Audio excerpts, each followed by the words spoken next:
नमस्कार दोस्तों, history of Delhi fire service में आपका स्वागत है। आज से हम एक नई श्रृंखला शुरू कर रहे हैं दिल्ली फायर सर्विस के फायर फाइटर में आज हम जिनसे आपकी मुलाकात कराने जा रहे हैं, उन्होंने 1980 के अंदर as a station officer join किया था। 1990 में वो असिस्टेंट डिवीजन ऑफिसर बने, उसके बाद डिवीजनल ऑफिसर, फिर डिप्टी चीफ फायर ऑफिसर, फिर चीफ फायर ऑफिसर, उसके बाद वो रिटायर हुए। आज हम आपकी मुलाकात ex chief fire officer Santosh Singh ji से कराते हैं। मैं और मेरे साथी अनिल भटागर उनका अभिनंदन करते हैं। शुक्रिया। और मेरे को लगता है ये बहुत ही बढ़िया प्रयास है दिल्ली फायर सर्विस की हिस्ट्री को लोगों को बताने की बजाय जो आजकल के बच्चे हैं, जो आजकल की जनरेशन है, जो बच्चे ज्वाइन करे हैं, नए बच्चे जो ज्वाइन करे हुए हैं, उनको पता ही नहीं है दिल्ली फायर सर्विस की हिस्ट्री क्या थी। और हमें भी कई बातों का आपने जो एपिसोड किए हैं डी साहब के साथ, आरसी साहब के साथ, कई चीज़ों का हमें भी पता लगा है, जो चीज़ों सर्विस में रहते हुए हमें नहीं पता लगा। और इसके लिए आप दोनों भटनागर साहब और आप विधायक की पात्र हो। और मैं सोचता हूँ, मेरा आशा करता हूँ आप ऐसे ही और एपिसोड करोगे और दिल्ली फायर सर्विस का जो भी अंदर दिल्ली फायर सर्विस का छुपा हुआ है हीरा, उसको बाहर निकालोगे, वो लोगों को बताओगे कि एक्चुअली में दिल्ली फायर सर्विस कहाँ थी, कहाँ से शुरू हुई और कैसे है, कैसे काम। अच्छा सर, आप दिल्ली फायर सर्विस में जब आए, आप कैसे दिल्ली फायर सर्विस में ज्वाइन की और दिल्ली फायर सर्विस में आपने किन आदमी के साथ आपका कोऑपरेशन रहा, उसके बारे में बताइएगा। एक्चुअली भटागर साहब तो मेरे साथ ही थे। मैं पहले बैंक में ज्वाइन करी थी 79 एम इकोनॉमिक्स की करी, और उसके बाद मैं बैंक ज्वाइन करी। और उसके बाद में 79 में ही एक पोस्ट निकली थी स्टेशन ऑफिसर की जी। तो मेरे भाई साहब ऑल इंडिया रेडियो में काम करते थे, उनके पास चीफ फायर ऑफिसर आया करते थे। उनको दिल्ली फायर सर्विस का थोड़ा आइडिया था कि क्या वहाँ करते हैं, कैसे ऑफिसर रहते हैं, क्या वेलफेयर है, कैसी नौकरी है। तो उन्होंने मेरे को बोला भाई इसके लिए अप्लाई कर दो, आप एक पोस्ट निकली है। तो मैंने अप्लाई कर दिया। उसमें आपको लगता है 150 बच्चा आया होगा। तो 150 में 16 हम रिटन एग्जाम में पास हुए और 16 में से 3 फिजिकल में। तीनों में से इंटरव्यू में नहीं, हमने ये भी सुना है सर कि आप फिजिकल में सबसे टॉप आए थे।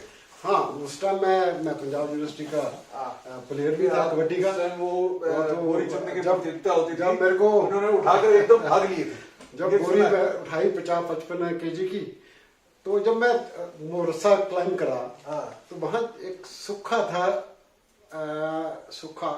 मूंछों वाले ड्राइवर थे, सुखदेव सिंह। और 3 नंबर उन्होंने मेरे को उसी टाइम बताया सरदार जी आपकी सिलेक्शन हो गई। क्योंकि उन्होंने दूसरों को भी देखा था, मेरे को भी देखा मैं कैसे काम किया। तो उसके बाद में मैं 80 में ज्वाइन कर लिया बैंक के रिजाइन देकर।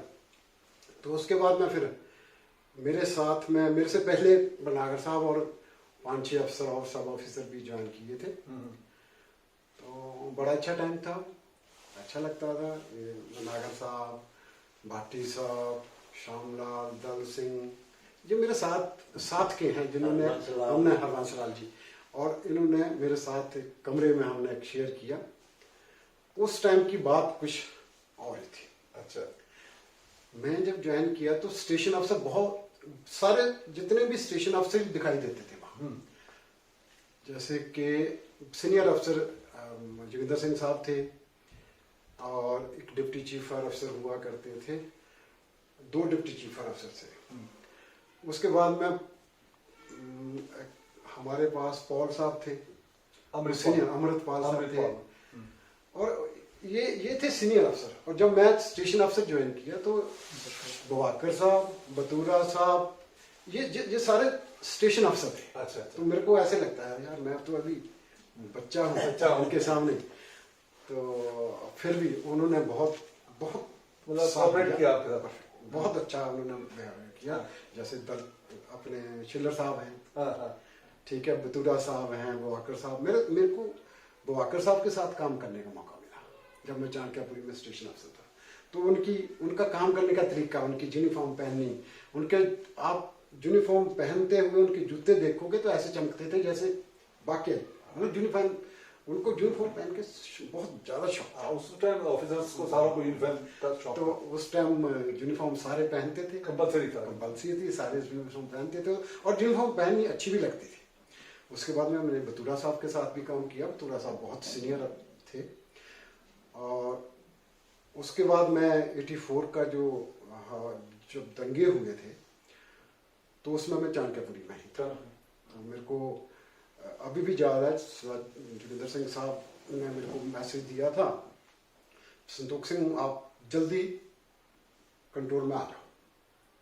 तो हमें पता तो था कि ऐसे हो गया है, पर ये नहीं पता कि क्या होने वाला है, कैसे होने वाला। तो मैं बस में, उस टाइम कोई कार नहीं थी हमारे पास, कोई स्कूटर नहीं था, तो बस में मैं गया। तो मेरे को बस में ही पता चल गया था कि कुछ होने वाला है। तो हमने जाके मैं साहब को रिपोर्ट करी, जोगिंदर सिंह साहब को, कहते आप कंट्रोल से ड्यूटी करोगे। तो उसके बाद जो हुआ वो सब आपको पता है। फिर भी मैं उस टाइम के चीफ फायर ऑफिसर डिजी साहब और बाकी जो ऑफिसर है जोगिंदर सिंह साहब, उनकी जो सोचनी थी उसके बारे में मैं कभी कभी सोचता हूँ, उन्होंने कहाँ कितना सोचा कि हम एक कम्युनिटी के ऑफिसर को या कम्युनिटी के स्टाफ को हमने फायर पे नहीं भेजना है, इनका नुकसान हो सकता है। तो वो उनकी सोचनी थी बहुत, उनका अभी भी वो हमें याद करते हैं कि उनकी वजह से हो सकता है हम बचे हुए हैं। सर, आपने 80 के करीब ज्वाइन करा था एज स्टेशन ऑफिसर और डायरेक्ट बैंक से आए थे। सिविल लाइन से इस फायर फाइटिंग लाइन में आने के पश्चात आपको कैसा फील हुआ और तब से रिटायरमेंट तक आपने जो काम करा, क्या क्या काम करे, क्या प्रॉब्लम्स फेस करें और कैसा एटीट्यूड, बिहेवियर, वर्किंग स्टाइल था आपके कुलीग्स का, आपके सीनियर्स का, आपके जूनियर्स का, थोड़ा इस बारे में रोशनी डालेंगे सर? डॉक्टर साहब बहुत लंबा क्वेश्चन कर दिया आपने। हमें कोशिश करता हूँ। एक्चुअली मैं सिविल की नौकरी, जैसे बैंक की नौकरी करके मैं जब ज्वाइन किया जी, तो यहाँ पर उस टाइम आपको भी पता है, मेरे को पता है, उस टाइम 6 दिन के बाद छुट्टी हुआ था। हाँ, 6 दिन, सैटरडे संडे छुट्टी हुआ करती थी।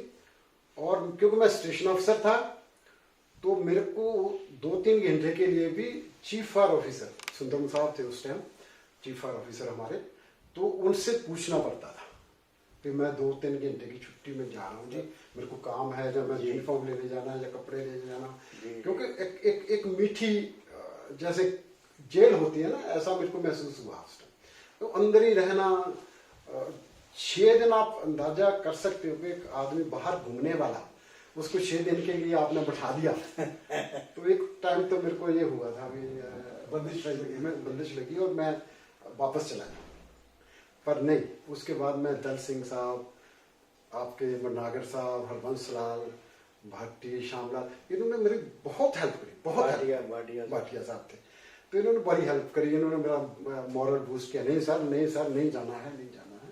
और उस टाइम मुन्नी आपको याद दिला दूं, मैं उस टाइम मैस में खाना बनाता था, शीशे के मैस में लंगर, एक मैस में जो खाना बनाते थे उनके हाथ की उंगलियां गई थी।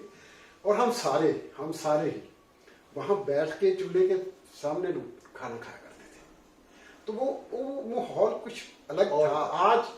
आज हम सोच के उसके बारे में ऐसा भी जमाना था कभी, मैस में जाके खाना खाना और उसके बाद में फायर फाइटिंग करनी, हाइड एंड चेकिंग के लिए जाना, जो भी सीनियर अफसर काम देते थे करते थे। उसके बाद में क्योंकि मैं बैंक से आया था तो एक इफ्का 80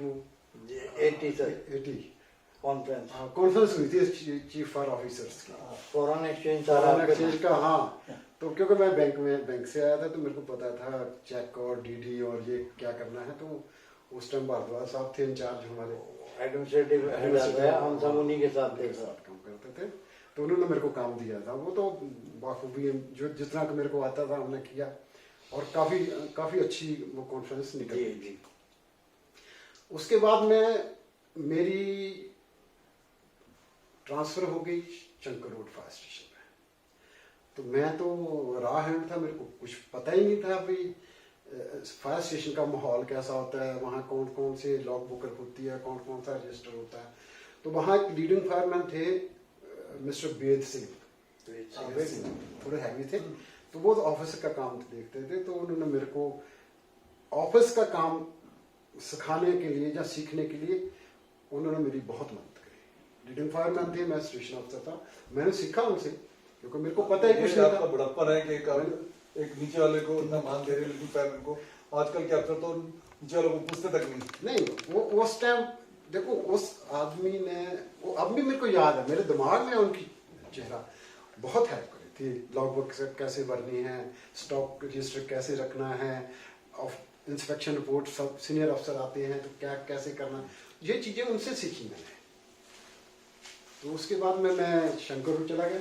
शंकर रोड के बाद में मेरे को स्टेशन मिला था नारायणा।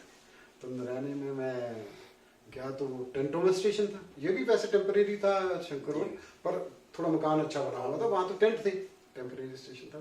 तो वहाँ जो मेरे को मिले साथी, वहाँ मिले रामकृष्ण दैया, वो लीडिंग फायरमैन था, मैं स्टेशन अफसर था। एक बाली पहलवान हुआ करता था, हमारी बड़ी अच्छी क्योंकि हम एक टेंट में रहते थे। ये नहीं था कि स्टेशन अफसर अलग रहता है जैसे आजकल का जमाना है। स्टेशन अफसर, एक लीडिंग फायरमैन, एक फायरमैन, हम तीनों इकट्ठे रहते थे और साथ में खाना खाते थे, साथ में बनाते थे। और रामकृष्ण दैया ने भी मेरे को बहुत हेल्प करी, बहुत अच्छा फायर फाइटर था, बहुत अच्छा एडमिनिस्ट्रेटर था।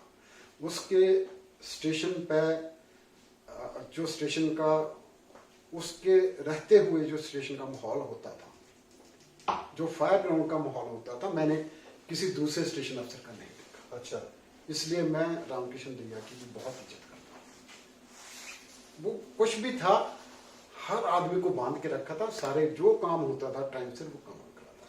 फायर फाइटर भी बहुत और फायर फाइटर तो था ही, और हम वॉलीबॉल बहुत खेलते थे, वॉलीबॉल वॉली पहलवान भी खेलता था, मैं भी बहुत खेलता था। तो कबड्डी भी खेली मैं तो। अच्छा, कबड्डी भी इनके साथ खेली क्योंकि मैं कबड्डी का तो प्लेयर था यूनिवर्सिटी का, कबड्डी वॉलीबॉल।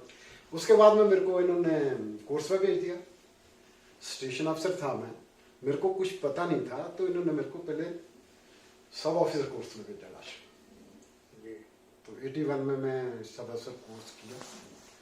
उसके बाद में फिर मेरी पोस्टिंग चाणक्यपुरी हो गई। कोर्स करके आने के बाद में चाणक्यपुरी पोस्टिंग हो गई। और चाणक्यपुरी स्टेशन, मतलब उस टाइम बलाट साहब आपको पता है, उस टाइम 17-18 स्टेशन थे। जितने आउटर के स्टेशन है कोई नहीं था।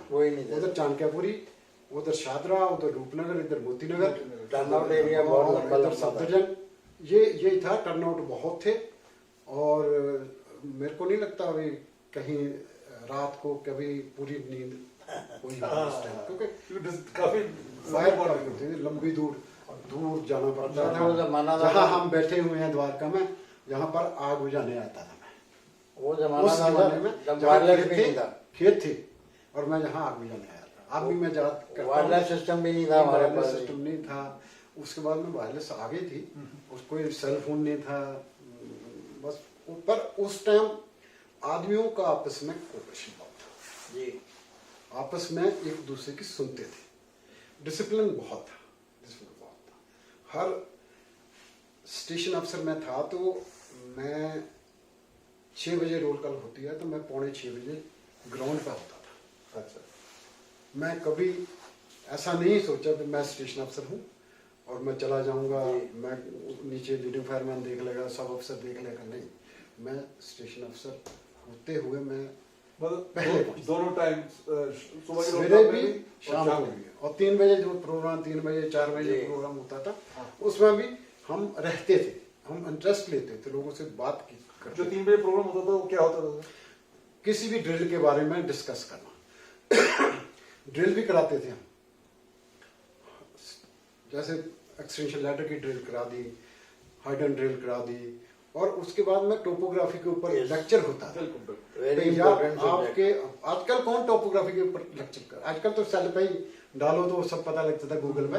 उस टाइम नहीं पता था। हाइडन चेकिंग करके हमारे को, हमारे एरिया में कितने टैंक हैं, कहाँ पर है उंगलियों पर याद था, और कहाँ पर हाइडेंट है। उस टाइम कुछ हाइडेंट थे, आजकल तो बिल्कुल खत्म हो गए। हाइडेंट थे सीसी के इलाके में, हमने हाइडेंट चेकिंग करी है।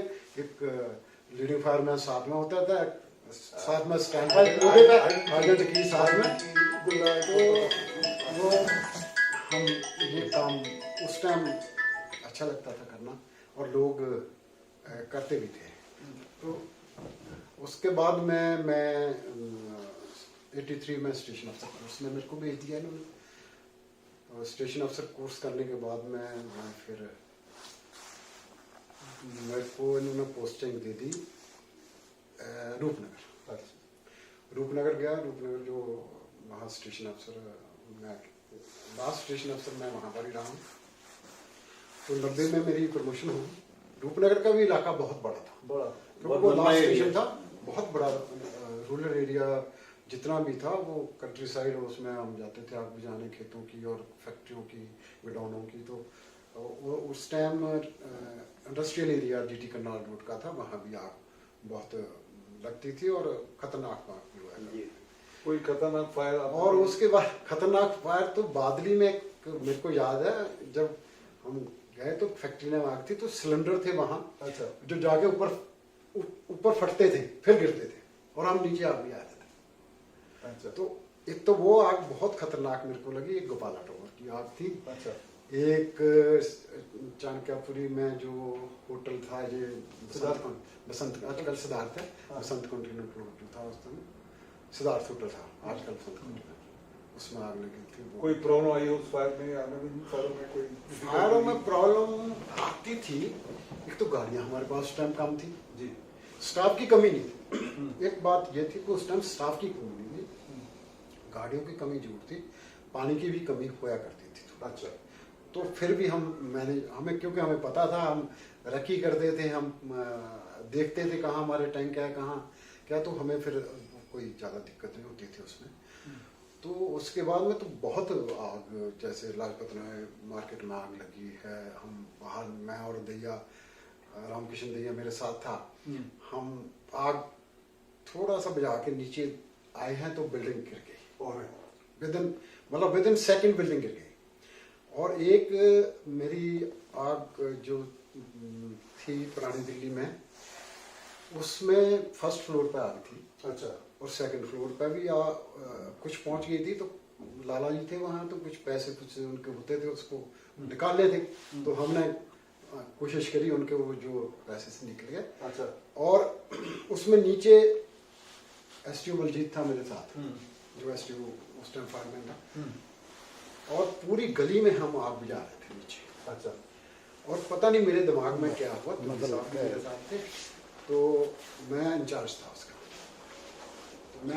उसका, तो ऊपर जाकर हमने कोशिश करी खिड़की खोलें और थोड़ी पानी डालें। जो भी खिड़की खोली और वो पूरी बिल्डिंग नीचे आ गई। और उससे 5 मिनट पहले हम सारे ही आदमी उस गलियों में, इस तरफ गली और इस तरफ गली में थे, जो पता नहीं ऊपर वाले की कुछ कृपा रही है और मेरा कुछ भाग्य रहा है। जिस फायर पे मैं इंचार्ज था, 36 साल की नौकरी, जिस फायर पे मैं इंचार्ज था, उस फायर पे कभी किसी को चोट नहीं लगी। जिस सब इंचार्ज जिसमें था, मेरे को चोट लगी है, मैं इंचार्ज नहीं था उस टाइम, पर जिस फायर का मैं इंचार्ज था उसमें किसी भी आदमी को चोट लगने नहीं दी। उसमें मेरा अपना ये था कि मैं पहले जाके देखता था अंदर क्या है, पहले मंदिर, अब भी सबको पता है मैं अंदर जाता हूँ, बिल्कुल। तो पहले जाके हीट देख लेता था कितनी हीट है, मेरा आदमी जा सकता है नहीं जा सकता है, रह सकता है नहीं रह सकता। तो जब मैं जा सकता हूँ तो फिर मेरा फायरमैन भी जा सकता है, मेरे साथ ही जा। फायर फाइटर श्रृंखला में सबसे पहले तभी आपको लिए कि आप एक अच्छे फायर फाइटर हैं। हमने शुरुआत आपसे की है। फायर फाइटर बहुत अच्छे भी हैं, बहुत अच्छे तो बहुत हैं, लेकिन शुरुआत हमने आपसे की है। ओखला की फायर थी, जिसमें एक साहब भी थे शायद, उसके अंदर सर एक शर्मा था, एक जो एसटीओ जो शुक्ला बडेरा की चोट लगी थी। तो उस टाइम हरबंसलाल भी था, कई ऐसी फायर है, कई ऐसी फायर फाइटिंग हमने करी है जिसमें हमें बचना पड़ा, बचा और हमें ऊपर वाले ने बचाया। आग ऐसे आती थी बाहर को, और हम ऊपर वाले से डर से मैं कहता हूँ, हमें आग को चैलेंज करते थे कि चल यार हम भी देखेंगे तेरे को कहाँ तक बढ़ रही। कहाँ तक। तो आज तक मैं सीनियर अफसर अपने को आग पे बुलाने की कभी कोशिश नहीं करी, क्योंकि मैं समझता था यार अगर मैं अपने अफसर को, सीनियर अफसर को बुलाता हूं तो इसका मतलब मैं उस काम के काबिल नहीं नहीं, ये तो आप जितने भी सीनियर अफसर हैं सबको आप पे भरोसा था कि भाई संतोष सिंह वहां चला गया तो हमारी जरूरत नहीं है, वो अपने आप फायर कंट्रोल कर हूं। लेंगे। यही मैं जब भी जाता था, डेरी साहब से शुरू हुआ, डेरी साहब को भी यकीन था कि मैं संभाल लूंगा, और उसके बाद आरसी साहब, उसके बाद AK साहब, मिश्रा साहब, ये जब मैं फायर पे जाता तो पूछते थे संतोष सिंह आए, कोई हेल्प की जरूरत है? मैं कहता था नहीं जी 15 मिनट दो मेरे को। बिल्कुल बिल्कुल। और 15 मिनट के बाद मैं उनको बताता था सर जी ठीक ठाक है, मैं थोड़ी देर में इसको कंट्रोल कर दूंगा, अंडर कंट्रोल मैसेज दे दूंगा। आपकी टीम भी डिवोटेड, डेडिकेटेड, मैं बहुत अच्छे आदमी थे, आपको पूरा मैं- विश्वास होता था अपनी टीम सबसे पहली बात है,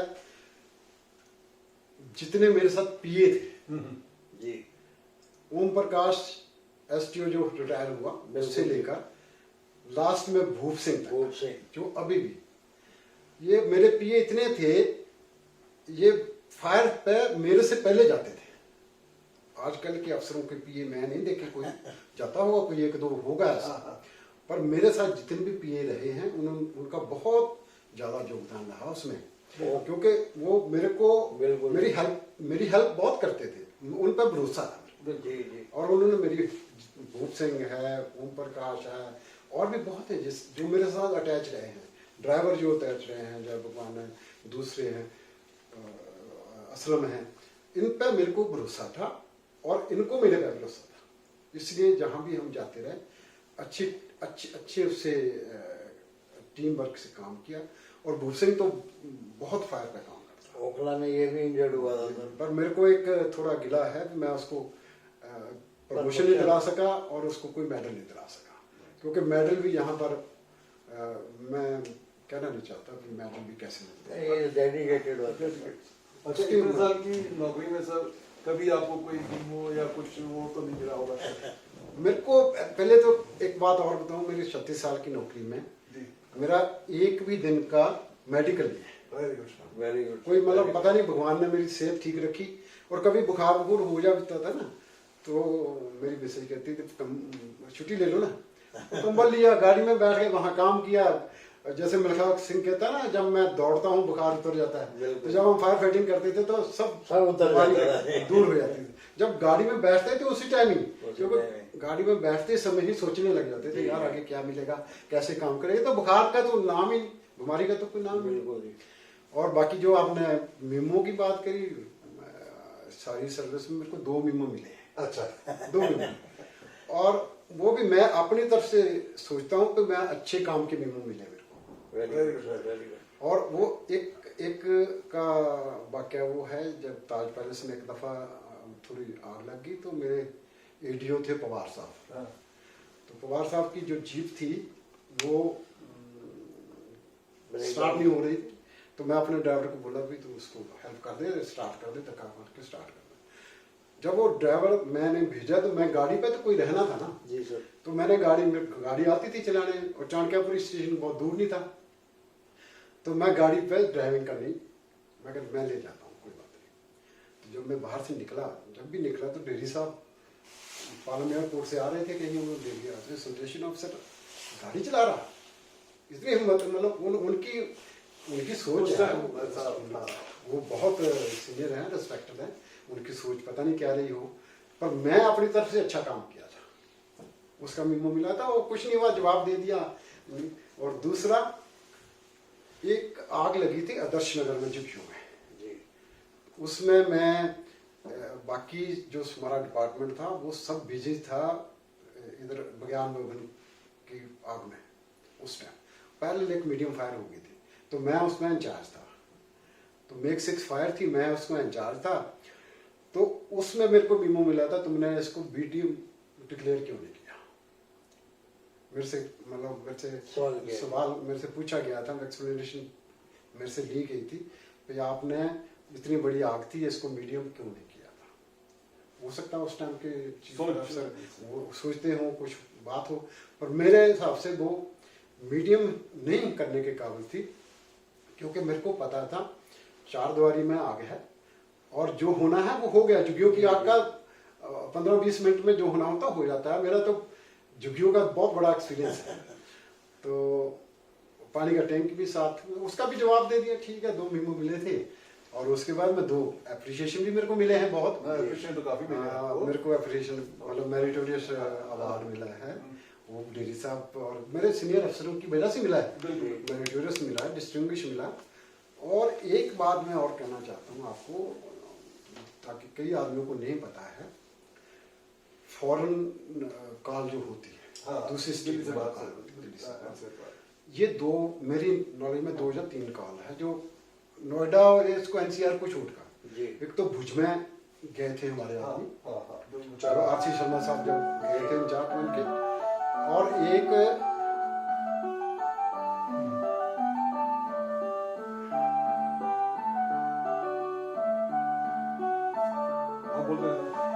वो पंजाब में आग लगी थी पेपर मिल में। अच्छा। तो पेपर मिल में आग लगी थी, तो उसमें मेरे को उन्होंने मिनिस्ट्री को किया था रिक्वेस्ट पे, हमारे हेल्प चाहिए दिल्ली फायर सर्विस से। तो फायर एडवाइजर ऑफिसर है और दिल्ली फायर सर्विस से गए थे हम, और ए के शर्मा साहब हमारे इंचार्ज थे।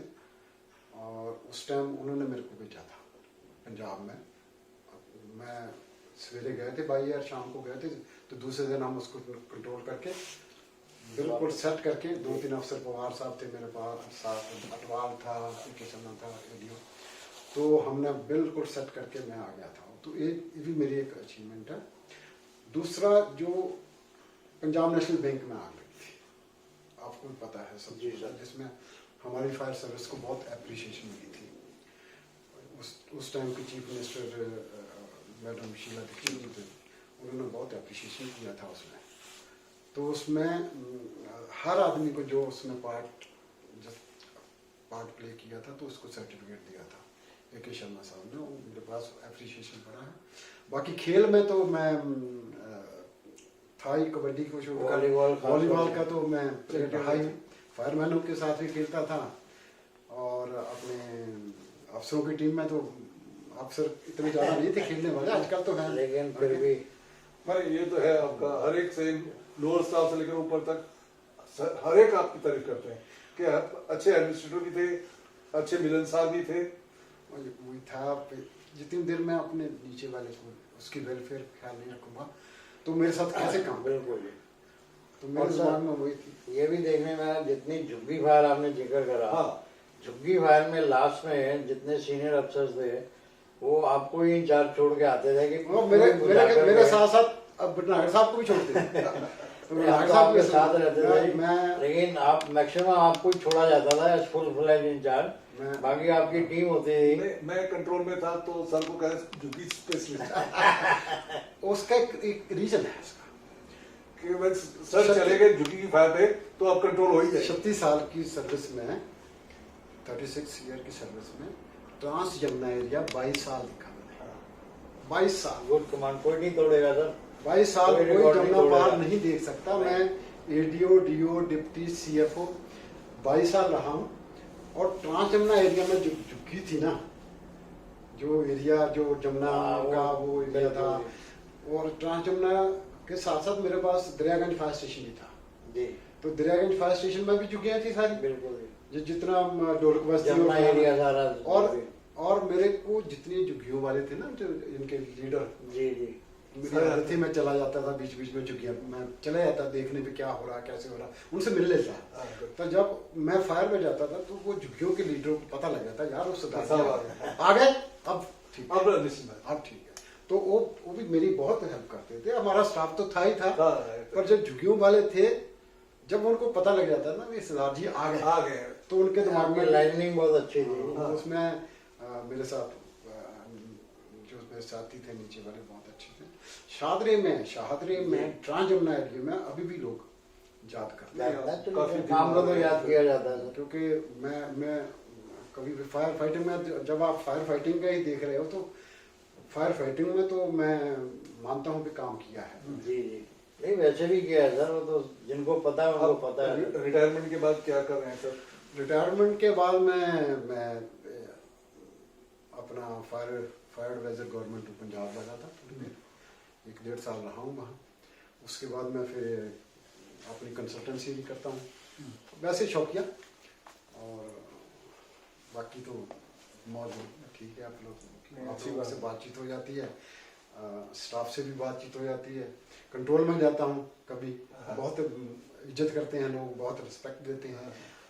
किसी भी स्टेशन पर मैं चला जाता हूँ, मैं दूसरे का नहीं कहता, किसी भी स्टेशन में मैं चला जाता हूँ जी। तो अभी भी बच्चे जो हैं पैरों को हाथ भी लगाते हैं, खड़े भी होते हैं, हाल चाल भी पूछते हैं। तो ये इससे ज्यादा रिस्पेक्ट और क्या चाहिए? यही कमाई है। इसी वजह से मैं अभी जवान लगता हूँ। सर, आने वाली जनरेशन के लिए जो फायर फाइटर हैं उनको क्या संदेश देना चाहते हैं? वह जमाना चेंज हो चुका है। अब जब हम थे उस टाइम रिस्क और थे, अब टेक्नोलॉजी जितनी बढ़ गई है अब रिस्क बढ़ गए हैं, और अब रिस्क बढ़ने की वजह से हमारे अपने आप को, हमारे आदमियों को रिस्क ज़्यादा बढ़ गया है। तो मैं अपने जितने जवान अफसर हैं, जंग हैं, जितने मेरे लिए तो सारे जंग हैं, CFO तक जो भी हैं, CFO तक, इनको यही है ये देखिए आग कितने बजे लगी हुई है, किसी भी फैक्ट्री में कितने बजे, सोचिए। क्योंकि हमें हो सकता है 2 घंटे बाद कॉल मिली हो, 3 घंटे बाद कॉल मिली हो, रात की कॉल ऐसी होती है। तो मैक्सिमम फैक्ट्री की कॉल में बिल्डिंग गिरती है और हमारे आदमी जख्मी होते हैं। तो वो टाइम लेके चले, बिल्डिंग रेजिस्टेंस कितनी है भाई, 4 घंटे तक बिल्डिंग में आग लगी है तो बच सकती है। वो सोचें कुछ इसके बारे में और फिर फायर फाइटिंग करना चाहिए। और अगर लाइफ इन्वॉल्व है तो रिस्क लेने की जरूरत है, नहीं तो फायर फाइटिंग के तरीके दूसरे भी हैं जी, कर सकते हैं। हमारे पास इक्विपमेंट हैं, सारे इक्विपमेंट, गाड़ियां हैं, बड़ी अच्छी गाड़ियां हैं, तो उसमें है। बाकी मैं क्योंकि बाहर भी गया हूँ जी, जापान में गया था मैं, मेरे को डिपार्टमेंट में भेजा था कॉर्पोरेशन टेक्निक का कोर्स करने के लिए 1995 में, और 2002 में मेरे को USA भी भेजा था डिपार्टमेंट ने। तो डिपार्टमेंट का तो बहुत शुक्रिया अदा करना चाहता हूँ, डिपार्टमेंट का आभारी हूँ अभी तक, रिस्पेक्ट। और डिपार्टमेंट बहुत अच्छा है, बहुत अच्छा है। हमें काम करने का जो शांति मिलती है ना, नोबल कॉज है, किसी की जान बचाने, किसी की प्रॉपर्टी बचाने, लोग मतलब रिस्पेक्ट देते हैं, और रिस्पेक्ट लेनी आनी चाहिए। अगर लोगों में कमी नहीं है रिस्पेक्ट देने में, हमें लेनी नहीं आती। बिल्कुल। हम काम करते हैं, बहुत काम करते हैं, अपनी जान को भी खतरे में डाल देते हैं, पर जब हम लोगों के साथ पब्लिक रिलेशन करते हैं तो हम या तो अफसरी दिखाते हैं या हम पीछे हट जाते हैं, तो वो काम हमें करने पड़ेंगे आपस में। बहुत जब हम थे बर्नार्ड साहब, आप थे तो 6 दिन के बाद छुट्टी मिलती थी, अब 24 घंटे में छुट्टी मिलती है। मैं हर पार्टी में, रिटायरमेंट पार्टी में सबको कहता था यार, जो ड्यूटी पर जा रहा है, जो ड्यूटी से आया है, एक दफा राम कर लो, एक दफा एक दूसरे के बारे में पूछ लो कि यार तेरे घर में ठीक है, तू घर से आया है, वो पूछे यार दफ्तर में ठीक है, तुम ठीक रहे, कल ठीक रहे, इतने में ही आपस में प्यार। बिल्कुल।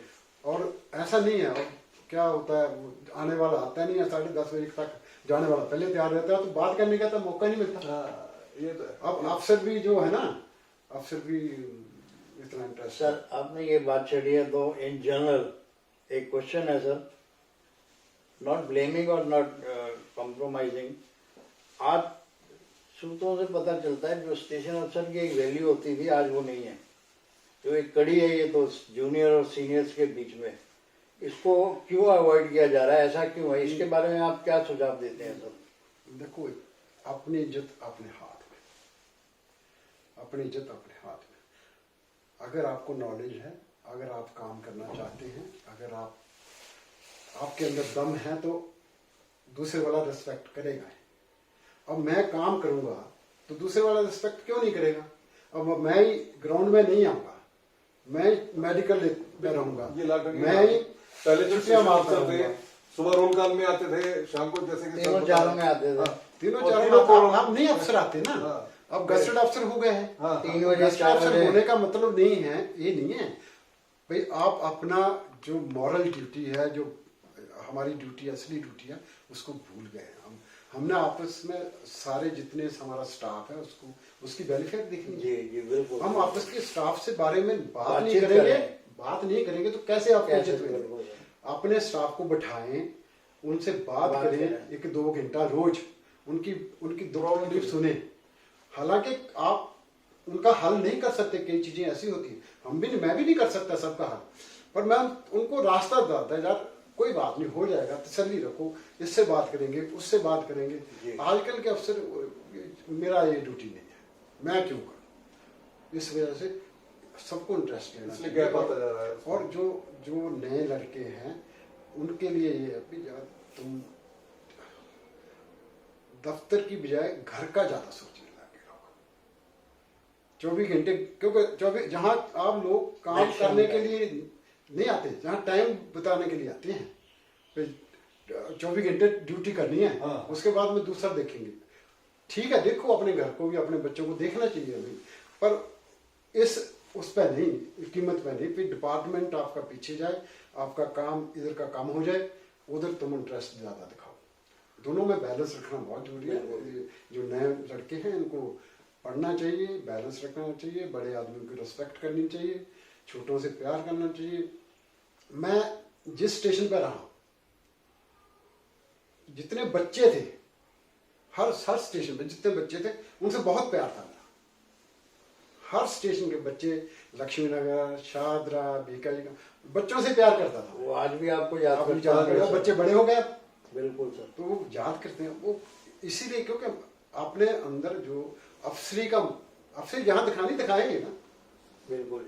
इन परिवार के सामने, जब स्टाफ के सामने, जो आपका जूनियर है उसको अफसरी दिखानी है, तरीके से दिखाओ।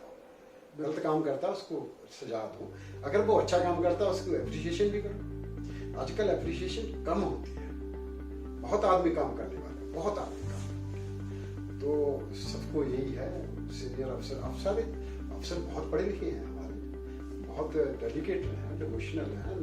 निगिंदर है, फायर फाइटर है, एक मलक है, बेदपाल है, अटवाल है, दुग्गल है, मुखर्जी है, चट्टोपाध्याय है। ये मेरे साथ काम किया है, इन्होंने, मेरे को पता है काम, इनमें कैलिबर है, ये कर सकते हैं, ये संभाल सकते हैं।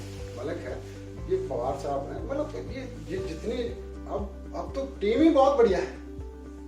अब इतनी बढ़िया टीम है जो सर्विस को बहुत बढ़िया तरीके से संभाल सकते हैं। फायर फाइटिंग में भी और टेबल पे भी सर। टेबल पे भी सारे दोनों काम कर सकते हैं, क्योंकि बहुत पढ़े लिखे हैं, समझदार हैं सारे। पर थोड़ा सा यही है कि आपस में मिलके अंडरस्टैंडिंग अफसर में मिलके रहे, थोड़ा आपस में बात करते रहे, अच्छी बात करते रहे, फैमिली के लिए बात करें, डिपार्टमेंट के लिए बात करें, अच्छा सोचे, एक दूसरे की टांग मत खींचे, उससे कोई फायदा नहीं है, नुकसान होता है। Thank you very much sir. ये थे हमारे आज के पहले fire fighter sir Santosh Singh ji. इन्होंने अपने एक्सपीरियंस बताया, फायर एक्सपीरियंस बताया और एडमिनिस्ट्रेशन का एक्सपीरियंस बताया, और आने वाली जनरेशन को क्या क्या करना चाहिए वो बताया। इसके साथ मैं और मेरे साथी अनिल भटनागर आपसे इजाजत चाहते हैं। जय हिंद।